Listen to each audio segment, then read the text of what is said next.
Technik hier ohne Schmuck. Neu. Ticke, tacke, ticke, tacke. Oh, jetzt. Ich glaube, es ist an der Zeit, wir uns erwähnt vorzustellen.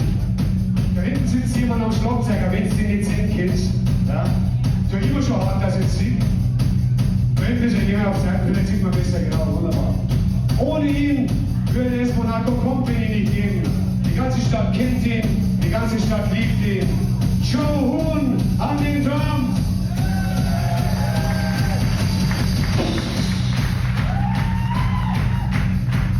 Hey, hey, hey, hey, hey, hey. Ticke-Tacke, Ticke-Tacke. Ja, sehr schön, aber 4 Volt, ne? Zu meiner Rechten, zu eurer Linken, vor einem Jahr zum Monaco Company gestoßen. Genau den wir gesucht haben, genau den wir braucht haben. Er war mal Sänger in einer Punkband. Wenn man nicht glauben, oder? Er spielt was. Jens Nickel! Dankeschön.